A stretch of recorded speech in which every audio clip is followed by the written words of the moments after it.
Hello, everybody. Armchair updates. Gonna rip through week 10, scoring week 10. Really quickly, I've fairly limited free time today, and the mouth still kind of hurts. One thing I kind of thought was funny right before I got on, I was scrolling through Twitter and I saw Matt Modica had just had a tooth pulled as well. And he said the best part about it was getting a prescription for Tylenol 3 with codeine because he was able to finally get some sleep. My dentist gave me Vicodin before I ever even actually saw the dentist. It was just the hygienist came in and gave me a script for Vicodin before I had seen the dentist. I didn't tell them I was in incredible pain because I wasn't. I said I had extreme sensitivity in the tooth, but only really to cold. And they did me that day because I wasn't going to get in for another month if I left. And then she's like, I'm going to have him write you something for the pain. He came back with Vicodin, which I haven't touched yet because I really don't like the way opiates make me feel. Generally, they tend to make me queasy. But yeah, poor Modica got Tylenol 3 with codeine. I got, for some reason, Vicodin. Just kind of thought that was weird. I think he's in California. I'm in Colorado. I don't know if that's the difference there or what, but anyway, ABL scoring week 10. Only six undefeated teams in week 10. Let's go ahead and make this full screen. And a lot of the usual suspects. The Cubs go 3-0. The Tigers, the Pirates, the Dodgers, the Marlins, and the Angels go 3-0. And I couldn't be more wrong. Since I kind of shat on the Angels a few weeks ago. It was a few, maybe 3 or 4 weeks ago. I think maybe he's lost like one game. So Angels Dan taking what I said and shoving it right back in my face, which I think is kind of neat. The Angels were not a heavy preseason team that me and the other people that were on the podcast that we harped on or anything. They weren't supposed to be one of the top ones. But I'm finding them 3-0, 2-0, 2-1 every single week, the last several weeks. Your 2-1s, the White Sox, the Jays, the Rays, the Pods take a loss, the Cardinals take a loss. The Astros come back from a tough week the week before to go 2-1. The Yankees go 2-1. The D-backs, I think for probably the first time in a while, have a week above 500. They go 2-1. They beat me in one of the matchups. Your 500 teams, the Red Sox go 1-1. The Brewers and the Giants, the new owners, both go 1-1. The Indians get a win to go 1-1. An interesting win we'll get to in a little bit. Those are your 1-1 teams. The 1-2 teams, the M's, a tough week. The Rockies go 1-2. Seems like I'm saying that about myself pretty much every week. The Mets and the Royals go 1-2. And then a couple of teams right here at the top of this 0-3 list. The Twins, very surprisingly, go 0-3. The Phillies, I think, for the second week in a row, go 0-3. So it's been a tough couple weeks for Adam. And Harper just got hurt. He might have had another one. I don't recall off the top of my head. The O's go 0-3. The Rangers, the Reds, and the Nats go 0-3. And then the Braves and the A's go 0-2 each to round out the bottom chunk of week 10, and we will transition quickly. Who the hell was it that I was going to make a quick trade for? I was going to try to make a quick trade for Carlos Martinez and didn't, and of course he was great. I don't think it would have helped me beat the D-backs. But always sucks to lose a division game. Sucks to lose a game that the D-backs had a really, really good week. We'll see in a second. If I can figure out how to get this over here. The D-backs had a really good point per game week. They didn't have a lot of games played, but had a very good point per game week. Snuck into the top 5 at points per game. So yeah, we can look at that right now. go through your biggest margins. I think this has been since week 6, unless it happened last week. I didn't look, but 2 well over 200-point margin wins in week 10. Your number one, a real thrashing. Detroit Tigers over Cleveland, 268.333 points. It's not gonna hit the record of the Dodgers last week, the 346-point win over the Nats.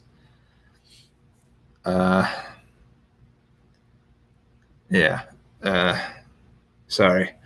I haven't talked this much, and this is really starting to hurt my mouth.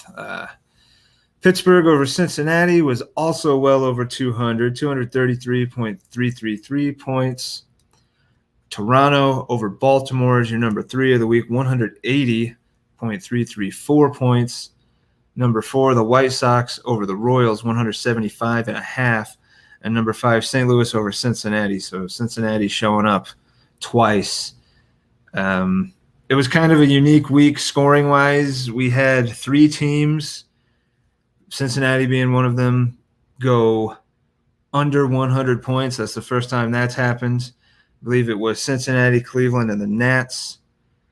And you can see the Cincinnati reaping the fruits of that labor in the big thump list. Linney showing up twice, 166.167 points, losing to the Cardinals for the number 5 spot.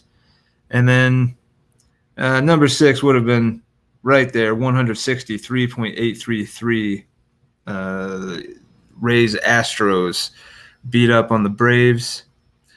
Your smallest margin, this is a very interesting week for the smallest margins. One, we didn't have 5.67 is a close game, but we didn't have any that were razor thin close like we usually do. And then you can see from these numbers, number 5 being 40.5 points, number 4 being 30. We just didn't have a lot of really close games this week. It's the first week where we haven't had, I think, multiple games that were decided by 10 or fewer points.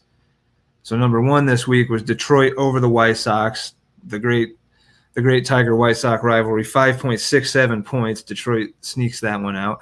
And then Seattle over Houston, the Rays are losing not a razor thin, but a pretty thin, the second thinnest of the week, to the Mariners, 11.667 points. Number 3, Cleveland over Washington, 2 teams that scored under 100 points, and Cleveland beat Washington by 19.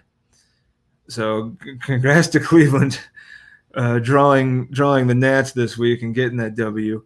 Number 4, the Angels over the Mariners by 30 points. And number 5, Boston over the Mariners by 40.5 points. So you have Seattle show up.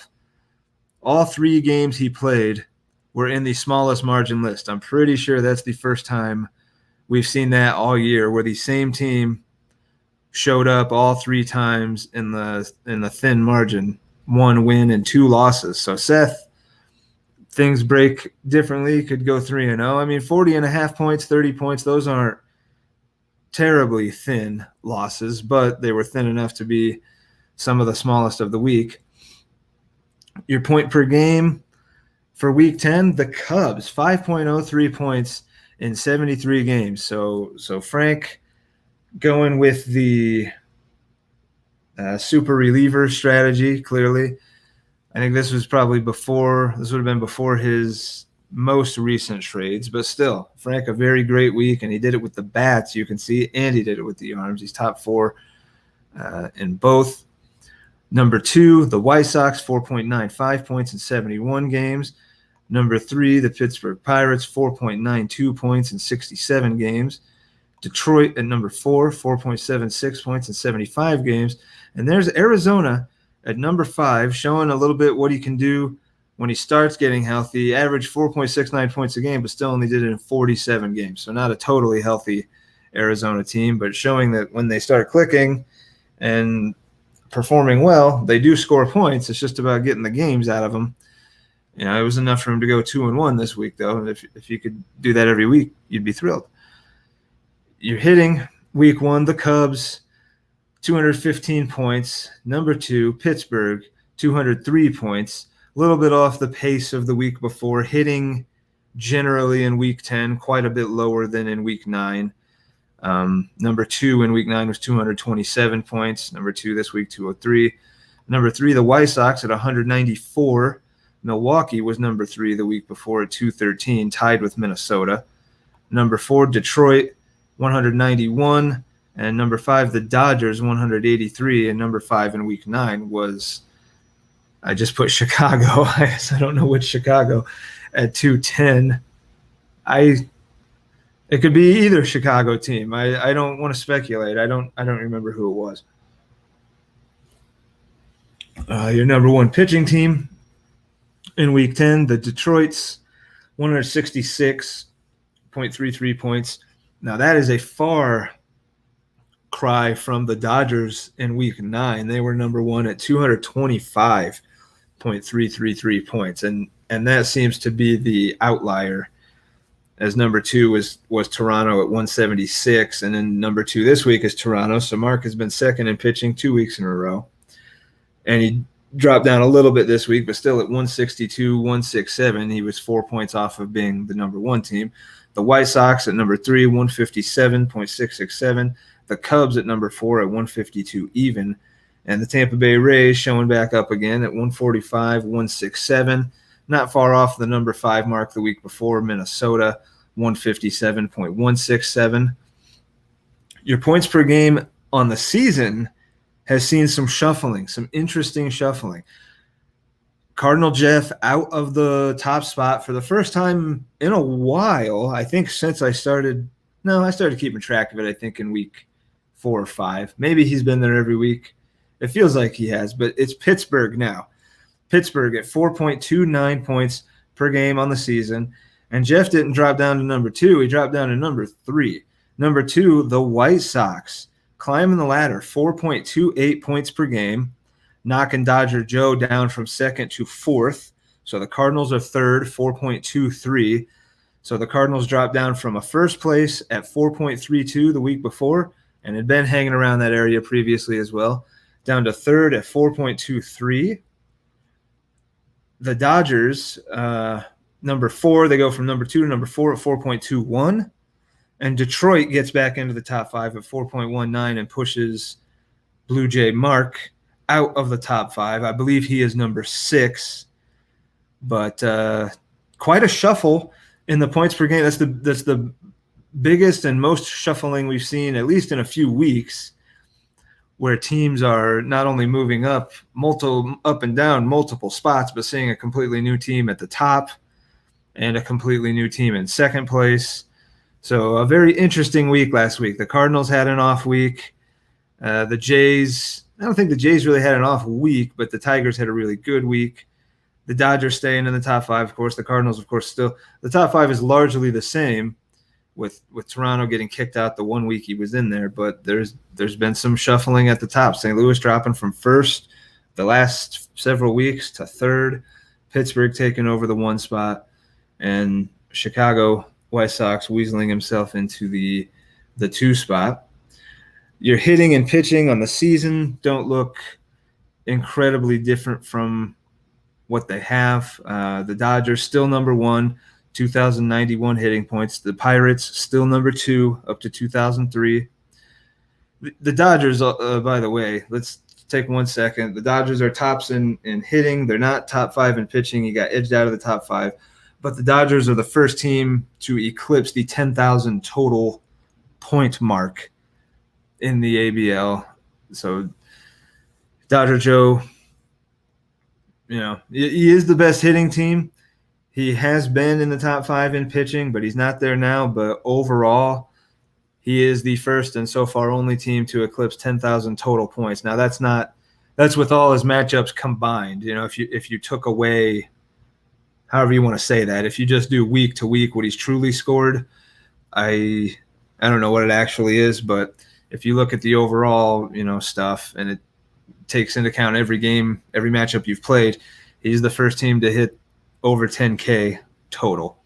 And clearly he's done that, by being good at both, but he's also remains the number one hitting team since I started doing this 3 weeks ago. It's been the Dodgers, and it's been Pittsburgh at number 2. Detroit remains at number 3, 1,922 points. St. Louis remains at number 4, 1,797. And Chicago Cubs edge out the Phillies for the number 5 spot. So the Cubs now top 5 hitting team at 1,787, just 10 points below the Cardinals. So a really good week for Frank, and he could be up in that number 4 spot. Your number 1 pitching team remains the Chicago White Sox, 1,848.5 points. Number 2 remains the same, Seattle, 1,800.5. So you can see, from 1 week to the next, these guys are putting up these high 200 or high 200s, high 100s, sometimes 200-point pitching weeks. Detroit at number 3, he was not in the top 5 previously. So the Tigers, number 3 hitting on the season, and now number 3 pitching on the season, and he had a damn good pitching week. You could see he was number 1, 166 points, and what that does is vault him into 3rd overall season pitching. Kicking Jeff out of the 3 spot, he drops down to number 5. Toronto Mark stays in the number 4 spot, 1,711.667. And Jeff, like I said, drops down to number 5 at 1,699. Dodger Joe kicked out of the top 5, but he's right there. He's waiting to pounce. He's going to be lurking in the waters there. Let's get the bottoms real quick. Nobody likes to be the bottoms, but somebody's got to be. What the hell is going on here? Okay. Your bottom hitting team remains the Cleveland Indians. They're up to 826 hitting points. Number 2 worst hitting team is now the Washingtons. They were number 3. They've now moved into the number 2 spot, 1018 overall. They moved Oakland, who went from number 2 to number 4, so pretty good hitting week for Oakland. Number 3 is the Giants, the San Franciscos. He was number 5 last week, drops down to number 3 this week. He lost Tatis. That's going to happen when you lose Tatis. Number 4, Oakland, like I said, was number 2. He's number 4 now at 1090 total, so jumped a couple spots for him. And Atlanta, number 5, was number 4, now number 5 at 1096, so getting a little better for Atlanta as well. Your bottom pitching team remains the Texas Rangers, 681 points. Number 2 remains the same, Cleveland, 724.17. Cincinnati moves from number 5, tied with the Mets last week, up to the 3rd worst this week. Overall, 776.67. You have, Don. I got the text from my wife, but it's not about starting the oven. She just said love, which is nice. But I was wondering if for another week I was going to get told to start the oven. Unfortunately, we do not keep that going. Your number 4 from the bottom pitching team is the San Francisco Giants, 786.17. And your number 5 worst, he was number 4 last week. He's up to number 5 this week. Arizona, 816.67. The Mets getting kicked out of that bottom 5 entirely.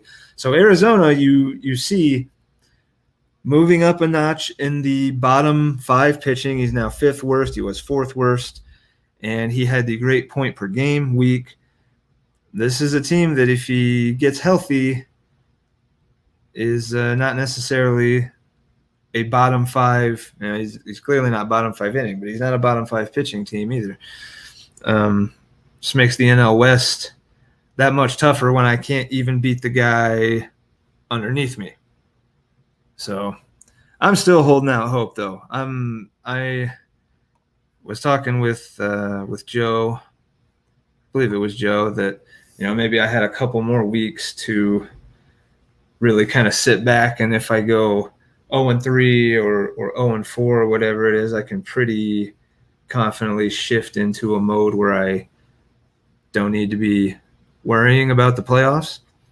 But I go 1-2 or I go 2-1 or I'm still teetering on the edge, I'm still going to go for it. I want to, I'm not going to beat any of these top teams. I have no illusions of that, but you still want to make it. This isn't Premier League where you get demoted or whatever, but there's a difference between being in the playoffs and being in the consolation bracket. I want to be in the playoffs. First year of the league, I want to be in the fucking playoffs. So Moves I'm making aren't working though. Trade for Strass. Strass gets hurt. Trade for Eliser. Sixto. They get hurt. Trade for Moose. He gets hurt. Trade for McKinstry. Gets hurt. I get Gallon back tonight. Does he go 3 innings? Does he go 4 innings? He only threw 46 pitches in his simulated game, and now he's making a start. So I'll be happy if he doesn't leave hurt again. If he doesn't pull a DeGrom where the team knows he's hurt, throws him anyway, and the thing that we all know is going to happen ends up happening. What else did I want to mention? Oh, congrats to the Marlins. The Marlins, I believe, have taken down the first pizza bet of the season. Tony got to his win number that he needed in his bet against Blue Jay Mark. So Tony is going to dine on free pizza one of these nights. I have no idea if those guys speak to each other. I kind of doubt it. So, I know Mark, I'm sure knows he lost, and I know Tony knows he's won. So hopefully somebody's reached out to somebody because that one's in the books, I think. That's the earliest bet in the books. That's the first pizza bet in the books. It wasn't the first one on the board, but it's the first one to be decided. Yeah, that's I think. Yeah, congrats to the Marlins. That's pretty much all I got. Late this week. It's been a funky week. I got the fucking two. I've had 3 teeth pulled. 2 on the top, this one on the bottom. This was the only one that was ever like that, man. The guy's in there with an ice pick or, whatever the hell he has, and I felt like he was going to break my jaw. It was going so much sideways. I thought he was going to break my jaw. And then I said something about it, and he brings in this thing to bite on the other side that keeps the jaw in place so he can sit there and get all the leverage he needs to fucking – and then he breaks it out, and I can feel a piece break off and, hit me in the lip. And then it's not done. He give me suction. We got a thing. He asked somebody else for something, a hemostat, whatever the hell that is. Gauze, I guess. Is that what that is? He's like, well, it's out, but there's a root in there that's being really stubborn, and I can just – and he's just gouging away. It was the gnarly – it didn't hurt, but how the other ones were so easy, pry, yank, and it's out, and the whole thing came out. I'm in and out in less than 10 minutes. This one, I said I'm about to go on the IO with a tooth. I was joking at 9:09, and then at 9:24. So it wasn't all that much longer. I was like, oh my God, that really sucked. It felt like a lot fucking longer than that. I'll tell you what. Yeah, that's pretty much it. Not ABL related. Got the lime Perrier. If anybody's had the strawberry, the one that, man, I'm drinking these like water. This stuff is $5 for a 10-pack. This is going to become a $40 a week habit if I don't. It's going to be more expensive than soda, but not nearly as bad for you. But the lime Perrier, man, this stuff is good. The strawberry, you can taste. It tastes too much like it's coming out of a crappy beer can. You can taste the metal in that. But this one, I don't. Maybe I just got a bad batch of the strawberry, but I'm not tasting that shit in this one. So yeah, that's week 10. Week 10 recap breakdown. I'm still, I never have the time that I want to do these usually in the evenings. I keep saying I want to, and I do want to get Blue Jay Mark on because there's been a lot of trades that I want to talk about, but I'm a procrastinator, I guess. When wife and I get free time in the evening, she doesn't want to sit here and listen to me, talk to somebody about my baseball league. So, I do it when she's gone a lot of the time when she's taking the client out. So, apologies to Blue Jay Mark. Apologies to anybody that likes those kinds of. Seem to get more viewers when it's me and somebody else, but gonna try to do it, but I'm not gonna sit here and say it's definitely coming tomorrow or anything. But for everybody that does, thanks for watching this one, and see you on the next one.